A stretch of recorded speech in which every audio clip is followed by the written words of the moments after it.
Hola chicos, ¿cómo están? Este video que hicimos junto con Patricia está realizado para darle un marco con respecto a los archivos y a los apuntes que les enviamos y referido a las dos clases de las propuestas que les dimos. Cabe destacar que bueno, el archivo en el cual vamos a hacer referencia es el de los principios del entrenamiento deportivo y las capacidades motoras. Referido a los principios del entrenamiento deportivo, tengan en cuenta en el apunte se destacan cuatro principios que tienen que ver con el intervalo, la duración, la repetición y la sobrecarga. Cada vez que yo voy haciendo referencia con estas palabras, tengan en cuenta y traten de ir acordándose los videos de las distintas propuestas con los distintos estilos y tipos de actividad que aparecen en los videos de las actividades. Traten de ir relacionándolo. Con respecto al intervalo, bueno, tiene que ver con las pausas entre repeticiones.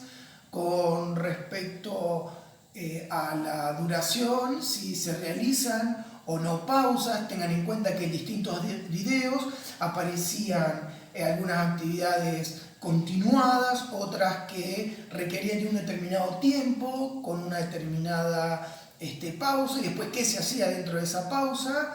Después, otro de los principios, la repetición y las repeticiones que había dentro de los distintos videos y las distintas propuestas. Si en esas repeticiones había alguna recuperación, si esa recuperación era completa o no, dependiendo la intensidad también de esa clase en cuestión. Y después la sobrecarga, que podrían haber tenido alguna especie de peso corporal o alguna función en base al objetivo de cada uno. En estos cuatro principios son los que aparecen en los apuntes y es lo que nosotros nos basamos para que ustedes puedan ir analizando estas clases que les dimos.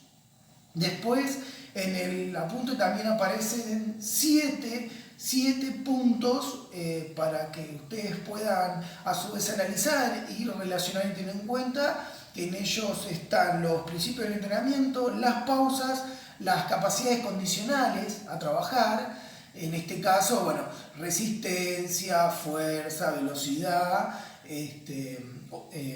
o flexibilidad, dependiendo la clase en cuestión y los objetivos a lograr, el sistema, ¿sí?, involucrado, después la intensidad o el nivel de la carga. Con respecto a la intensidad, ustedes pueden evidenciar de que algunas eran muchas más intensas, otras menos, y de que a su vez algunas adaptaciones de las clases podría haber más o menos intensidad dependiendo de a quién estaba destinada. El número de repeticiones, también esto tiene que ver con un volumen total, tiene que ver con la cantidad de repeticiones totales que se realizaban en cada una de las clases, y después los métodos de entrenamiento, que pueden ser intervalados y demás. Cada uno de estos métodos tenía un sesgo característico en la propuesta práctica. Todas estas cuestiones que ustedes van a ir interpretando a medida que van leyendo el apunte, traten siempre de relacionarlo directamente con las clases. Los que pudieron trabajarlas y hacerlas, por lo menos en la primera clase todos la hicieron, ahí ustedes pueden percibir y vivenciar cómo se fueron sintiendo, si eran necesarias o no las pausas. Muchas veces pasa que la pausa es un respiro para después mantener la intensidad bien elevada. Entonces, todas estas cuestiones es necesario de que la vayan teniendo en cuenta a la hora de leer los apuntes y de relacionarlo. Bueno, espero que este tipo de videos les sea claro y útil para cuando se tengan que poner a estudiar. Tengan en cuenta también que la relación de cada uno de estos principios es la característica principal de esa propuesta práctica en sí. Por ejemplo, vamos a la clase 1 que les dimos, en los cuales el análisis que hacíamos era que ante un determinado tiempo de trabajo intenso, había un determinado tiempo de pausa. Esta pausa puede ser mayor o menor dependiendo el objetivo que se planteaba. Pero, más allá del objetivo a plantearse, esta caracterización de este estilo de trabajo, pausa, en un tiempo determinado cada uno, es una característica propia de ese tipo de propuesta práctica. Ejemplo, si trabajaremos con otro tipo de clase, en los cuales los tiempos son mucho más largos, las intensidades son un poquito más bajas. Estas relaciones de principios es lo que caracteriza a la propuesta o a la actividad en sí. Y es fundamental de que ustedes puedan entender de que esta variación de principios hacen que se provoquen distintos tipos de mejora, dependiendo ahí sí de los objetivos en cuestión.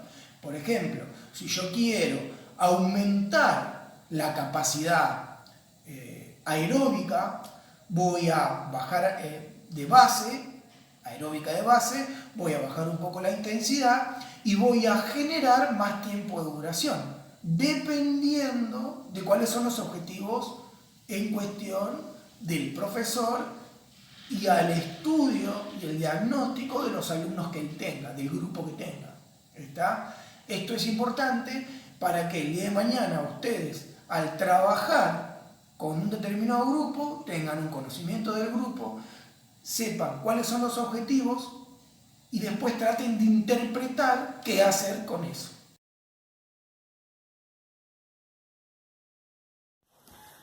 Capacidades motoras. Hablamos de capacidades motoras y no de capacidades físicas, porque si estamos hablando desde lo físico, estamos utilizando una terminología demasiado acotada o demasiado parcializada, porque sabemos que si pensamos en un individuo o en un sujeto que entrena o en la persona que entrena, tendríamos que pensarlo desde todos sus aspectos, desde lo psíquico, desde lo cognitivo, desde lo social, desde lo emocional.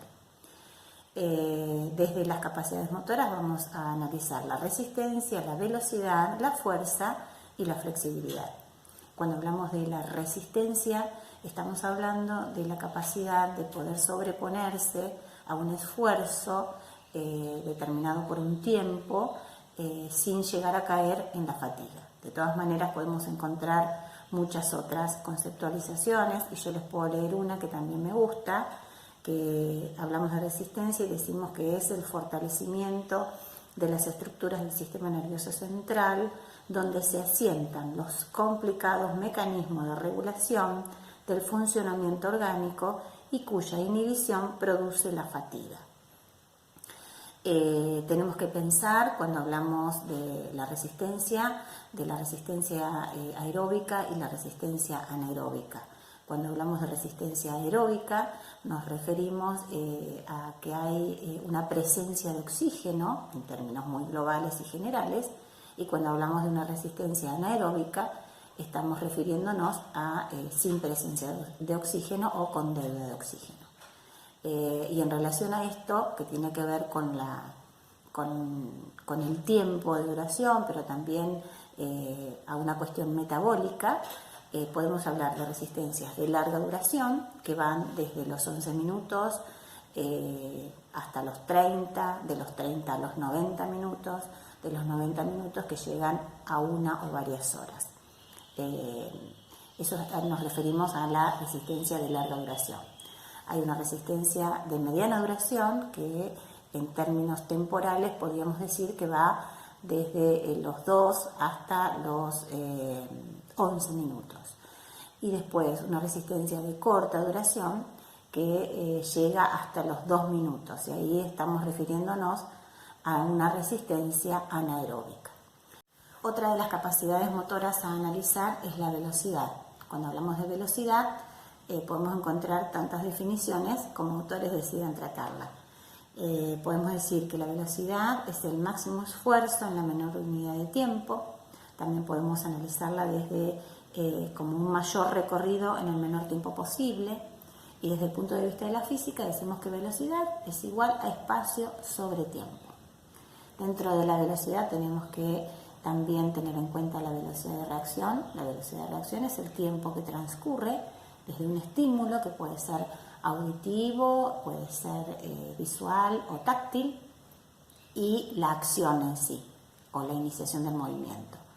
Podemos analizar la frecuencia, podemos analizar la amplitud del movimiento, podemos analizar también la capacidad neuromuscular, o la coordinación neuromuscular, mejor dicho, la viscosidad muscular, el tiempo de aceleración. Todo eso va a determinar la velocidad. Otra de las capacidades motoras fundamentales a analizar es la flexibilidad. Cuando hablamos de flexibilidad, estamos complementando la movilidad articular con la elongación o elasticidad muscular. De acuerdo a los autores, utilizan distintas terminologías. Pero cuando hablamos de flexibilidad decimos que es la combinación entre la movilidad articular y la elongación o elasticidad muscular. ¿De qué hablamos cuando hablamos de movilidad articular? Precisamente nos referimos a las articulaciones. Conocemos que hay articulaciones como la sinartrosis, que prácticamente no tienen movilidad, las anfiartrosis, que tienen escasa movilidad, y donde sí hacemos foco es en las diartrosis, que tienen mucha movilidad. Y cuando hablamos de elongación o elasticidad, estamos hablando de alejar los puntos de inserción de un músculo. Entonces, en la combinación de ambas, elongación y movilidad articular, nos referimos a la flexibilidad. Y para ser un poco más claro, pensar la elongación es, por ejemplo, en posición de sentada, en abducción de piernas, inclinamos el tronco hacia adelante y sostenemos. Ahí estamos hablando de elongación, porque estamos elongando la parte posterior de las piernas, y puede también haber alguna pequeña incidencia en los aductores. Mientras que si hablamos de una movilidad articular, podríamos pensar en una posición de pie, donde elevamos en abducción una de las piernas y hacemos movimientos circulares. Entonces ahí estamos trabajando sobre la articulación coxofemoral en una movilidad articular. Es un poco para dejar en claro la diferenciación de estos dos términos que tienen que ver con la flexibilidad. Y si hablamos de fuerza, tenemos que hablar de la fuerza máxima. La fuerza máxima es la máxima fuerza que una persona posee cuando puede mover una carga de una única vez. Generalmente se activa un 75% de toda la masa muscular corporal. Algunos autores hablan de que se activa entre un 90 y un 95% de toda la masa corporal ante una situación límite, ante un accidente, y donde también hay una gran descarga hormonal de manera adicional. También tenemos que hablar de la fuerza rápida o potencia, que significa superar una resistencia alta con gran velocidad o con gran rapidez.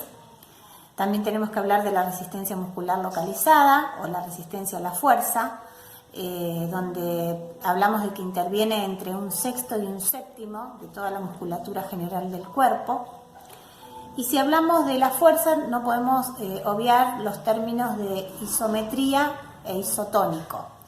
¿De qué hablamos cuando hablamos de lo isotónico? Hablamos de una contracción donde hay movimiento, con movimiento. Y cuando hablamos de isométrico, hablamos de una contracción muscular, pero es sin movimiento, ¿sí? Es hacer una fuerza de manera sostenida.